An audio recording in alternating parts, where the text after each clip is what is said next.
지난주부터 우리가 이제 한 주마다 한 구절의 성경을 암송하기로 하였습니다. 그래서 지난번에 우리가 말씀을 봤는데요. 그 말씀은 히브리서 11장 6절 믿음이 없이는 이로 시작되는 말씀이죠. 암송해 오셨습니까? 안 해오셨습니까? 예, 안 해오신 분이 더 자랑스럽고 당당하신 것 같습니다. 해오신 분들을 위해서 또 안 해오신 분들은 평소에 또 이 말씀들을 계속 묵상하시면서 또 암송하시면 될 것 같습니다. 우리 같이 한번 저도 암송했습니다. 한번 외워보도록 하겠습니다. 믿음이 없이는 시작. 믿음이 없이는 하나님을 기쁘시게 하지 못하나니 하나님께 나아가는 자는 반드시 그가 계신 것과 또한 그가 자기를 찾는 자들에게 상 주시는 이심을 믿어야 할지니라. 아멘. 예, 우리가 말씀을 꼭 가까이 하고 또 그 말씀을 우리 심령의 마음판에 새겨 넣으시는 은혜 되시길 바랍니다. 이번 주 암송의 말씀은 마가복음 9장 23절의 말씀이죠. 예수께서 이르시되 같이 한번 주보 보시면서 읽어보겠습니다. 시작. 할 수 있거든이 무슨 말이냐? 믿는 자에게는 능치 하지 못할 일이 없느니라 하시니. 아멘. 예, 이번 주는 좀 더 쉽죠? 예, 이번 주는 조금 더 쉽습니다. 여러분들 하나님 말씀을 계속해서 묵상하시면서 삶의 믿음의 일상을 이루어 나가시는 우리 성도 되시길 바랍니다. 오늘 말씀의 제목은 일상 성령의 일정한 역사란 제목으로 말씀을 전하도록 하겠습니다. 2001년에 개봉한 영화가 생각이 났습니다. 영화의 제목은 뷰티풀 마인드라는 영화입니다. 이 뷰티풀 마인드의 내용은 사실 실존 인물인 존 포버스 내시의 일생을 영화로 한 것으로 알려져 있습니다. 혹시 이 영화를 보신 분들이 있는지 모르겠습니다. 못 보셨다면 한번 찾아서 보시면 정말 감동되는 영화인 것 같습니다. 이 존 내시, 즉 존 포버스 내시를 줄여서 존 내시를 하는데요. 이 존 내시는 1994년 노벨 경제학상을 받은 천재 중에 천재로 알려져 있습니다. 그는 이미 16살에 멜론 대학교 장학생으로 입학할 정도로 그의 머리는 수학자로서의 굉장히 뛰어난 그런 재능을 가지고 있었습니다. 또한 그는 내시 균형 이론을 정립한 사람입니다. 여러분들이 보고 있는 저 사진 속에 저분이 바로 이 존 포버스 내시인데요. 바로 영화의 주인공의 실존 인물입니다. 그런데 이 내시에게는요, 치명적인 약점이 하나 있었습니다. 그것은 그는 젊은 시절부터 조현병과 우울증을 앓고 있었다는 것입니다. 영화 중에서 그에게 나타나는 국가정보요원 파초와 룸메이트 찰스 그리고 어린 사촌 마시 모두 그의 머릿속에서만 존재하는 가상의 인물들로서 내시가요 중요한 결정을 해야 될 때 또는 판단을 해야 될 때 그 인물들이 자기의 머릿속에서만 계속 나타나서 그 중요한 결정을 흐트러 놓거나 아니면 판단을 흐리게 만드는 역할을 하게 되더라는 것입니다. 그는 이 인물들과 끊임없이 싸우며 갈등하며 심지어는요 그 인물들과 실제로 싸움을 벌이기도 합니다. 그런데 옆에서 볼 때는 어떻습니까? 혼자서 막 미친 사람처럼 행동하는 것처럼 보이는 것이죠. 이 조현병이 그만큼 무서운 것입니다. 정상적인 생활을 할 수가 없는데요. 이 존 내시는요, 이 조현병을 무려 50년간 앓았다는 것입니다. 그는 50년간 이 인물들과 끊임없이 싸우게 되는 것이죠. 결국에는 그는 가장 사랑하는 아내와 이혼하고 자신의 교수직마저도 박탈당하게 됩니다. 그는 50년 동안 처절한 싸움을 하게 되죠. 결국 영화에서는요, 이 존 내시가 프리스턴 교수직에 복귀를 하게 되면서 그의 인생 말년에 이제 자신의 머릿속을 그토록 장악하고 있었던 그런 인물들과 작별을 하는 장면이 나오게 되는데요. 그의 아내는 이혼은 하였지만 그를 평생 떠나지 않고 그를 간호하게 됩니다. 그리고 그의 아내가 묻습니다. 당신 어떻게 그 사람들이 가짜라는 것을 알게 되었느냐라고 묻습니다. 그러니까 존 내시가 하는 유명한 말이 있는데 그 말이 그들은 50년이 지났는데도 결코 나이를 먹질 않았어. 그러니까 자기가 그 사람들이 가짜, 자기 머릿속에만 존재하는 가상의 인물이라는 사실을 인지를 했다고 하는 것이죠. 하지만 이 내시는요, 그 인물들과 50년 동안 싸우면서도 내시 균형 이론이라는 이론을 정립하게 되고요, 1994년에 노벨 경제학상을 받게 되는 위대한 업적을 이루게 됩니다. 이 영화를 보면서 제가 굉장히 감동을 많이 받았던 것은 그의 삶 전체는요, 끊임없이 싸움과 싸움의 일상이었습니다. 자신의 머릿속에 들어와 있는 그 가상의 인물들, 그 조용병의 현상으로 나타나고 있는 그 인물들과 논쟁하며 싸우며 부딪히며 그렇게 평생을 살았던 존 내시.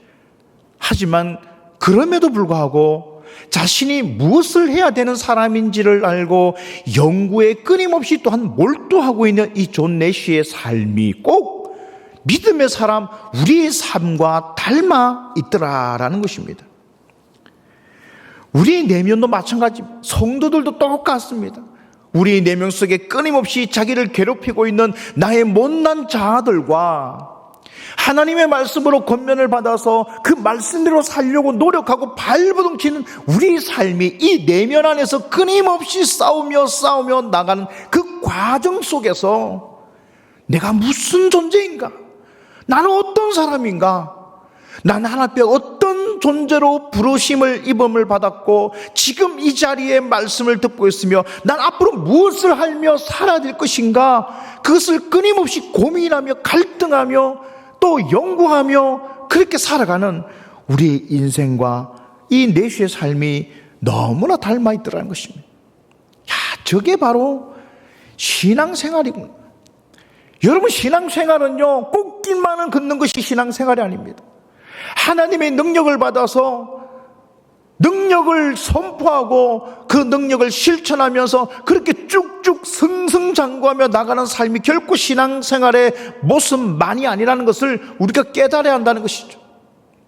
믿음 생활이라는 것은 그 활동 속에, 그 염려 속에, 그 고난 속에서도 내가 어떤 존재인가를 계속해서 발견하고요, 그 발견된 나의 모습을 가지고 부족하지만 성령의 능력을 의지하고 하나님이 내게 말씀하신 그 사명의 자리로 나아가려고 하는 계속적인 몸부림. 여러분, 신앙의 본질은 여기에 있다는 사실을 꼭 기억하시길 바랍니다. 신앙이 없이는 이 싸움을 할 수가 없습니다. 신앙이 없이는 이 삶을 살 수가 없습니다.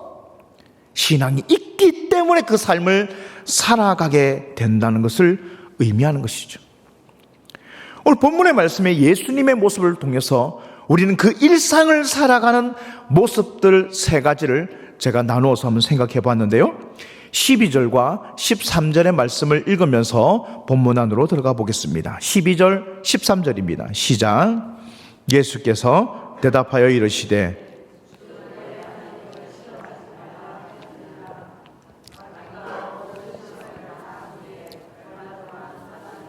아멘. 예수님의 시험은요, 공생애 시작하기 전, 즉 오늘 본문의 말씀 4장 1절부터 시작되고 있는 그 마귀의 시험, 그 한 번만 있었다고 생각하면 여러분들 큰 오산입니다. 예수님의 시험은 그 시험을부터 시작해서 공생의 마지막 순간까지, 그 십자가를 지는 그 순간까지 마귀는요, 예수님을 끊임없이 시험했습니다. 우리가 잘 알고 있다시피 이 본문 예수님의 마귀의 예수님을 향한 세 가지 시험을 여러분들 잘 알고 있을 것입니다. 또한 예수님은요, 가룟 유다의 배신들, 그리고 바리새인과 사두개인들의 끊임없는 도전들, 심지어는 그의 사랑하는 제자 베드로마저도 그 십자가 길을 가로막을 때 주님은 뭐라고 말씀하십니까? 사단아, 내 뒤로 물러나라. 네가 하나님의 뜻을 알지 못하는도다 라고 호통을 치며 그 사단의 시험을 물리치는 주님의 모습을 보게 되죠. 그뿐만이 아니죠. 주님께서 십자가에 달리셨을 때 밑에서 뭐라고 합니까? 그 바리새인들이 당신이 정말로 메시아라면 그 십자가에서 내려와 당신 자신을 구원해라. 당신이 메시아이면서 어떻게 자신을 구원하지 못하는가? 자기 스스로를 구원하지 못하는 자가 어떻게 많은 사람을 구원할 수 있다고 말하는가? 너무나 현명하고 타당한 말입니다. 그러나 주님은 그 시험 앞에서도 꿋꿋하게 그 십자가를 온몸으로 지어내시는 모습을 보여주게 되는 것이죠. 즉 예수님의 삶이요, 시험의 연속이었고 고난의 연속이었습니다. 때문에 그 주님을 따르는 성도들도요, 시험이 계속해서 오게 되는 것이고 고난이 계속해서 우리 가운데 있게 될 것이라는 것을 의미하는 것입니다. 13절 말씀에 얼마 동안이라는 헬라어 아크아리 카이루라는 단어를 집중할 필요가 있는데요, 이 단어는요, 때가 올 때까지라는 의미를 가지고 있으면서 잠시간의 시간을 말하는 것입니다. 마귀는 예수님을 시험을 했습니다. 이제 그 다음 시험할 때까지 그 일만의 시간을 예수님에게 주지만 연이어서 계속해서 마귀는 예수님을 계속 시험할 것을 의미하는 단어이기도 한 것입니다. 때문에 시험은 예수님께도 늘 있었지만 오늘 믿음의 성도들 여러분들에게도 그 시험은 늘 있을 것을 우리는 이미 각오해야 된다는 것이죠. 문제는 그 시험은 내 힘으로는 이길 수가 없다는 것입니다. 성도가 나의 힘으로 견디려고 하면은 그 시험은 결코 이겨낼 수가 없습니다.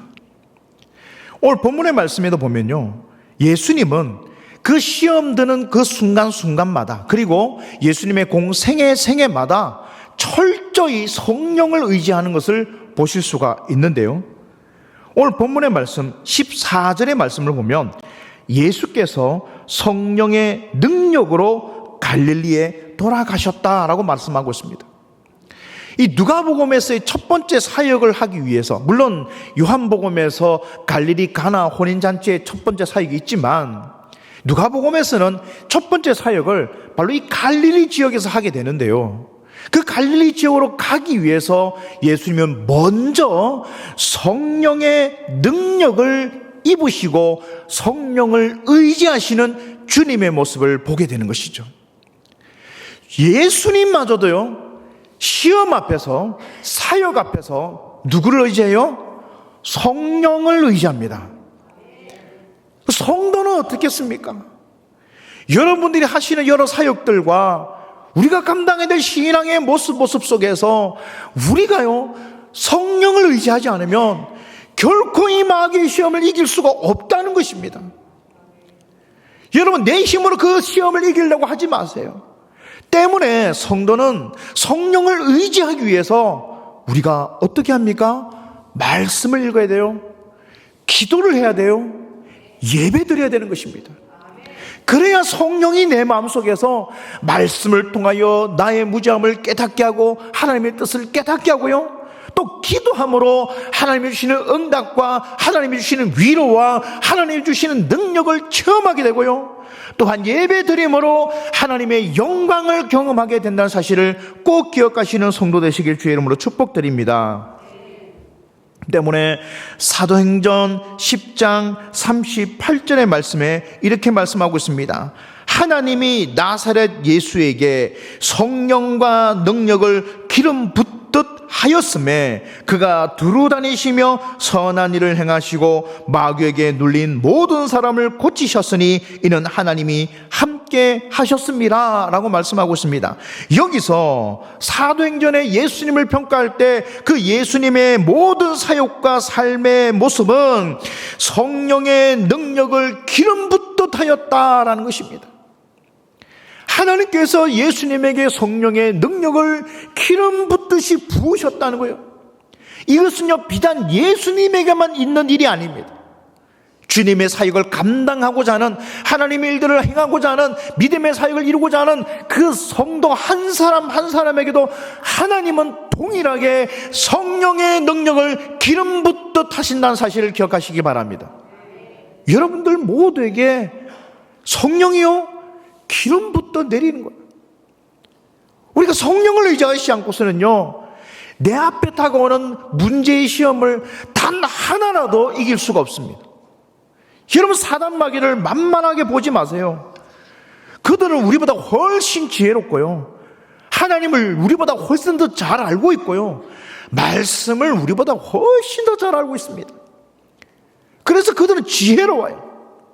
한데 그들에게 없는 것이 있습니다. 무엇입니까? 성령이 없어요. 때문에 성령이 있는 우리는 성령을 의지할 때에만 사단마귀의 모든 경관진을 파할 수 있다는 사실을 기억하기 바랍니다. 때문에요, 우리 신앙의 삶은 지속적인 시험의 일상이라는 사실을, 그리고 그 시험은 성령을 의지하고 성령을 온전히 기름 부을 때에 그것을 이길 수 있는 삶이 된다는 사실을 기억하시는 성도 되시길 바랍니다. 16절 말씀을 보면서 두 번째 일상을 보도록 하겠습니다. 16절입니다. 시작.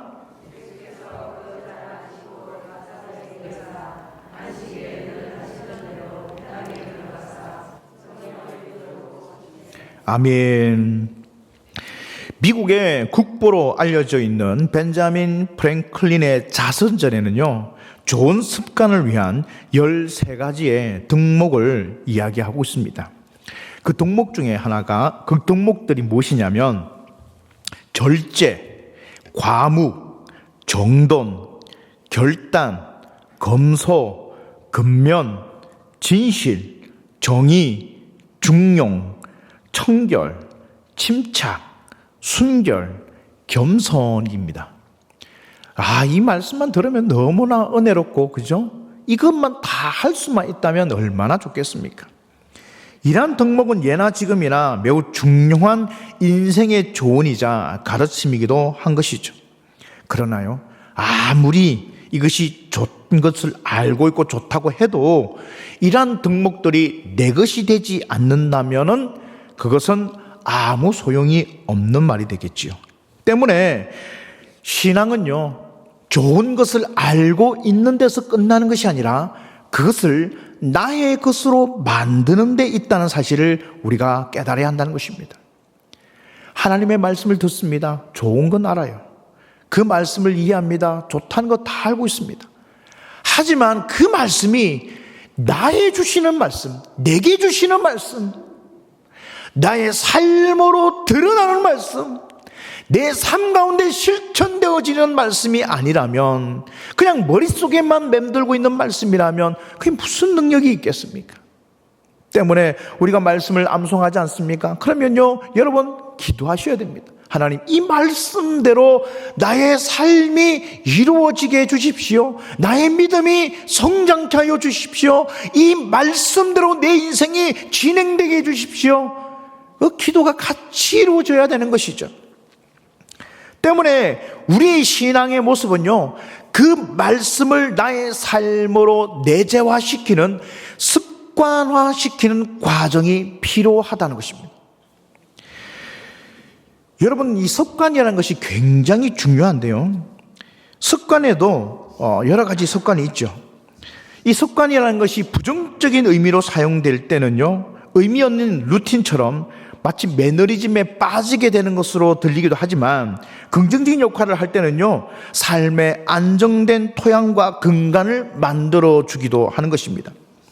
때문에 공부하는 습관이 잘 들어져 있는 학생이 학업 성취도가 높은 것은 당연한 것입니다. 신앙의 좋은 습관을 이루는 사람이 그 신앙의 성장을 이루는 것은 당연한 이치일 것입니다. 이런 신앙의 좋은 습관이 많이 가진 성도들이 영적으로든 신앙적으로든 또한 생활적으로든 풍성한 믿음 생활을 하게 된다는 것을 우리가 알게 되는 것이죠. 누가복음 22장 39절의 말씀을 보면요, 예수님께서도 이와 같은 습관을 여러 가지고 계셨던 것을 볼 수 있는데요, 예수께서 나가사 습관을 따라 감난산에 가심에 제자들도 따라갔다라고 기록하고 있는 것을 볼 때, 예수님은 그 습관이 늘 산에 가서 기도하는 습관이 있었다는 것을 우리가 알 수가 있는 것이죠. 때문에 예수님은 그 여러 습관들 중에서 이런 기도하는 습관, 말씀을 보는 습관, 그리고 또 그것을 바탕으로 사역하는 습관들을 가지고 계셨다는 것입니다. 하지만 중요한 것은 우리들의 삶에도 이런 습관이 필요한데요, 좋은 습관이 있는 반면 또한 영적으로 나쁜 습관도 있더라는 것입니다. 고린도전서 8장 7절에 보면 이렇습니다. 그러나 이 지식은 모든 사람에게 있는 것은 아니므로 어떤 이들은 지금까지 우상에 대한 습관이 있어 우상의 재물을 알고 먹는 거로 그들의 양심이 악하여지고 더러워지느니라 라고 말하고 있습니다. 여기서 말하는 우상에 대한 습관이 우리에게도 있다는 것이죠. 히브리서 10장 25절에 보면 모이기를 피하는 어떤 사람의 습관과 같이 하지 말고 오직 권하여 그날이 가까움을 볼 수 있도록 더욱 그리하자라고 말하고 있습니다.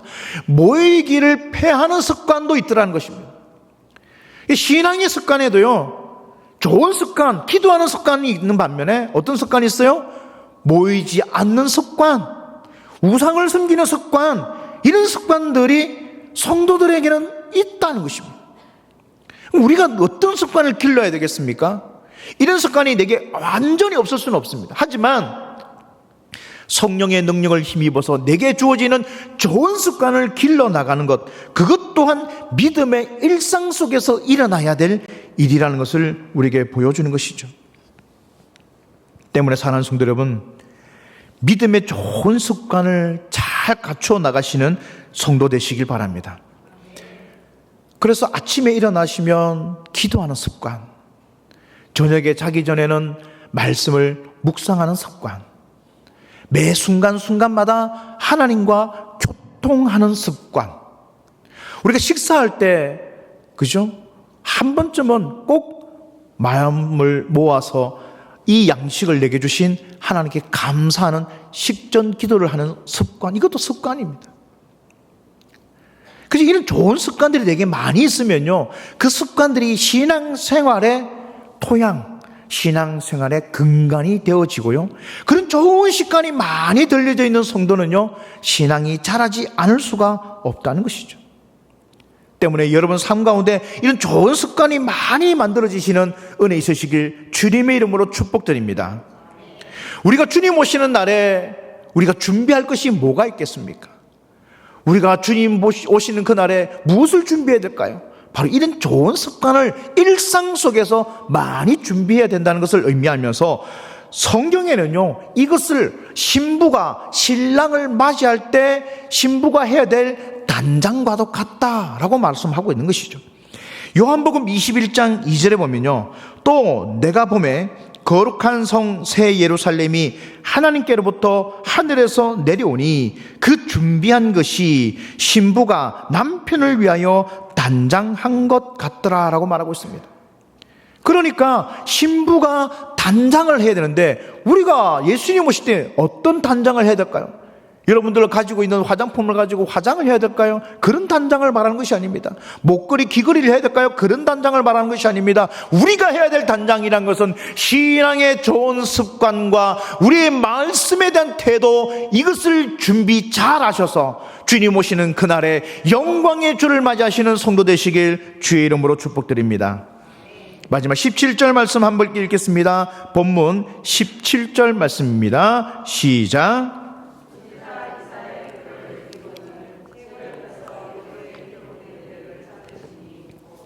아멘. 지금 예수님께서는 이 갈릴리 지역을 가셔서 그리고 유대 회당에 들어가십니다.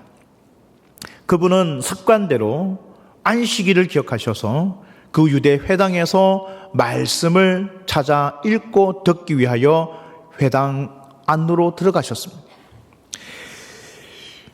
유대인들은요, 저 전통대로 그리고 규칙대로 유대인 남자라면은 그 순서에 따라서 말씀을 읽을 권리가 있었습니다. 예수님은 그 순서대로 앞으로 나가서 성경을 읽기 위해 그 앞에 서셨습니다. 그리고 회당장은요, 예수님에게 그 읽던 본문의 순서대로 이사야서의 말씀을 예수님 앞에 내밀었습니다. 그리고 그 읽으시던 그 순서대로 예수님이 읽으셨던 본문이 우리가 보고 있는 본문 17절, 18절, 19절 말씀입니다. 그러니까 이 말씀은 이사야서 말씀인데요, 이 말씀을 읽는 예수님의 이 모습을 우리가 조금 더 유념 깊게 살펴볼 필요가 있습니다. 17절의 말씀에 보면 찾으시니라는 단어가 나옵니다. 이 찾으시니라는 단어는 헬러 휴리스코라고 하는데요, 휴리스코는 의도적으로 본문을 찾거나 뒤집다는 것을 말하는 것이 아닙니다.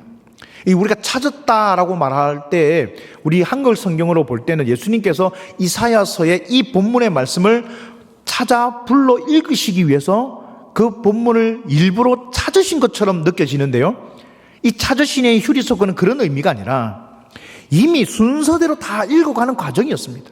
그 앞선 사람이 그 본문 전의 말씀까지 읽었던 거예요. 그러니까 예수님이 의지적으로 그 본문을 찾아 읽으신 것이 아니라 이 본문이 예수님을 만나 주셨다는 것이 더 정확한 해석이라고 볼 수가 있는 것입니다. 따라서 주님은 말씀을 만나는 일상을 가지셨다는 것을 알 수가 있는 것이죠. 더 정확히 말하면 말씀이 예수님을 만나 주셨다라고 볼 수가 있는 것입니다. 우리가 가져야 될 세 번째 일상은요, 말씀을 만나는 일상입니다. 하나님의 말씀을 만나는 일상. 여러분들은 어떤 경우에 어느 순간에 말씀을 만나십니까? 사도 바울은요, 자신의 그 열심을 가지고 예수 믿는 사람들을 핍박하고 그들을 잡아 죽이기 위해서 다메섹으로 가고 있었습니다. 그 다메섹 도상에서 예수님의 그 우레와 같은 음성을 만나게 됩니다. 사울아, 사울아, 어찌하여 네가 나를 핍박하느냐? 나는 네가 핍박하는 예수다 라고 사울을 만나 주십니다. 사울은 그 우레와 같은 말씀, 천둥과도 같은 말씀을 이 사울은 만나서 그가 바울이 되지 않습니까? 또 한편으로는요, 엘리야입니다. 엘리야는요, 그 낙심 가운데 세미한 바람과 같은 하나님의 말씀을 만납니다. 우리가 알고 있는 이 믿음의 사람들은요, 늘 하나님의 말씀을 만나는 삶의 전환기를 보게 되는 것이죠. 말씀을 듣고 그 말씀이 나의 심정을 두드리는 그 은혜를 느꼈던 거예요. 때문에 저는 여러분들에게 말씀합니다. 사랑하는 성도 여러분, 여러분의 가슴을 두드리는 말씀이 있다면 그 말씀을 붙드십시오. 여러분들의 영혼을 깨우는 말씀이 있다면 그 말씀을 붙드세요. 그 말씀이 나의 삶을 이끌실 것이며 그 말씀이 내가 무엇을 해야 될지를 가르쳐 주신다는 것입니다. 오늘 본문의 말씀을 여러분 잘 살펴보시면 18절과 19절인데요, 같이 한번 읽어보겠습니다. 본문 18절 19절입니다. 시작. 주의 성령이 내게 임하였으니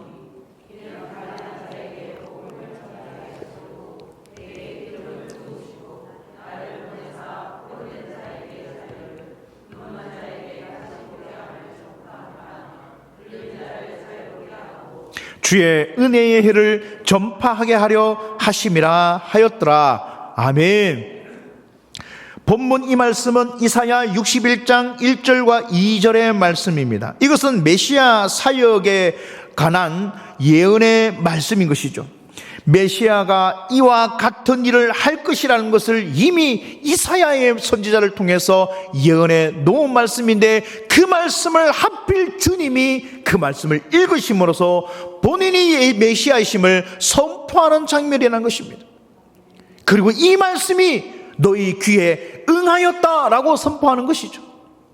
사랑하는 성도 여러분, 주님은 이처럼 하나님의 말씀을 가까이 하며 그 말씀을 늘 만나는 사람이었습니다. 그 말씀 가운데 메시아가 당연히 무엇을 해야 될 것인가를 읽으시면서 예수님 본인도 또한 많은 사람들도 그 메시아 사역을 깨닫게 되는 것이죠. 여기서 설명하고 있는 이 은혜의 해라는 것은 희년을 의미합니다. 희년이라는 것은 레위기 25장에 제정한 해방의 해를 의미합니다. 즉 7년마다 있는 이 희년이 7번 반복되는 49년 그 다음 해인 50년째는요, 이스라엘 백성들의 모든 빚이 다 탕감되어지고요, 모든 노예들이 다 해방되어집니다. 모든 실수와 잘못과 모든 죄악들이 다 회복되는 해가 바로 이 희년의 해입니다. 그래서 백성들은 이 희년을 굉장히 기다리죠. 그래서 가난한 사람들이 그 가난 때문에 자녀를 노예로 팔고, 그 가난 때문에 자녀들을 팔 수밖에 없는 그 안타까운 상황들, 그러나 그 노예로 짓눌려 있던 자들이 이 희년의 해를 맞이하면요, 다 해방되는 것이죠. 다시 자유인이 되는 것입니다. 다시 고향으로 돌아가 살아가는 가족들을 만나게 되는 것입니다. 그 해방의 해를 선포할 사명을 가진 사람, 그 해방의 해를 선포하며 그 해방을 선포하며 살아가는 믿음의 사역을 할 예수 그리스도, 그분을 선포하고 있는 것이죠. 예수님은 바로 이 사역을 하기 위하여 이 땅에 오신 분이라는 것을 우리에게 잘 설명해 주고 있습니다. 그러면 이 사역은 주님의 사역만이겠습니까? 아닙니다. 예수님을 구주로 받아들이고 있는 성도 또한 이와 같은 사역을 하게 될 것을 의미하는 것입니다. 여러분, 우리도요, 좌절 속에, 상처 속에, 장애 속에, 마음의 여러 가지 상처, 아픔 속에 갇혀 그 눌림 속에 있는 여러 종들에게 예수 그리스도를 선포하며 해방을 선포하는 사역을 감당해야 된다는 사실을 꼭 기억하시는 성도 되시길 바랍니다. 바로 우리가 그 사역을 하게 될 것을 의미하는 것이죠. 여기서 나와 있는 가난한 자, 포로된 자, 눈먼 자, 눌린 자, 이들은요 모두가 하나같이 사회적으로, 육체적으로, 정신적으로 소외된 자들이었습니다. 약한 자들이었습니다. 여러분 주변에 그런 사람들이 없습니까? 여러분 주변에 그런 사람이 없습니까? 목사님, 저도 그런 사람 중에 한 사람입니다. 그렇다면 주님의 해방의 말씀을 듣고 우리 심령 가운데 은혜의 해방을 경험하시는 성도 되시길 바랍니다. 말씀 안으로 들어가야 그 해방이 우리에게 주어진다는 것이죠. 또한 여러분에게 주어지는 그 해방은요, 다른 이들에게 나의 삶의 영역에 속해 있는 모든 사람들에게 그 해방이 나의 삶을 통하여, 나의 선포를 통하여 온전히 전해져야 한다는 것을 의미하는 것이죠. 때문에 말씀을 받을 때 이와 같은 사명을 우리가 받게 되는 것입니다. 말씀을 갖게 하는 일상 속에서 내가 무엇을 해야 될지를 알게 되는 것입니다. 하나님의 말씀이 내 영혼을 두드리고, 그 말씀이 나의 삶을 깨우고, 그 말씀 속에서 내가 시험을 이겨내 나가는 과정 속에 내가 누구인가를 발견하고요, 내가 어떤 사람인가를 알게 되고, 기도함으로, 말씀 들음으로 주님 앞에 그 사명을 깨달아 믿음 가운데 좋은 습관의 토양을 갖추어 나가 그 사명 감당하는 우리 성도 되시길 다시 한 번 더 주님의 이름으로 축복드립니다. 교회도 마찬가지입니다. 그런 좋은 습관들, 교회가 그런 좋은 습관을 가질 때 그것을 뭐라고 말합니까? 전통이라고 이야기하는 거예요. 그래서 부흥하는 교회는요, 좋은 전통이 살아있는 교회입니다. 그것이 어떤 매너리즘에 빠지는 것이 아니라요, 그 좋은 전통이 자부심이 되고요, 그 좋은 전통이 성도의 삶에 영향을 미치게 되고요, 그래서 그 좋은 전통이 많이 서 있는 교회가요, 하나님의 부흥하는 거예요. 우리 큰공교회가 그런 좋은 전통을 가져서서 하나님의 부흥을 맛보는 믿음의 교회 되기를 주의 이름으로 축복드립니다. 거기에 속해 있는 우리 성도들 또한 그런 믿음의 토양들이 잘 갖춰져서 삶의 일상 가운데 주님의 능력이 발휘되어지는 축복받는 믿음의 종들, 은혜 받는 성도 되시길 주님의 이름으로 축복합니다. 기도하겠습니다. 하나님 감사합니다. 성령을 의지할 때 이와 같은 일이 일어날 줄 믿습니다. 주의 성령이 임하실 때 우리의 삶이 변화될 줄 믿습니다. 주님의 성령으로 우리의 삶이 새로워질 줄 믿습니다. 하나님 앞에 감사함으로 기쁨으로 나가는 종들이 더욱더 큰 은혜를 누릴 수 있도록 우리 하나님께서 역사하여 주시옵소서. 예수님의 이름으로 축복하며 기도합나이다. 아멘.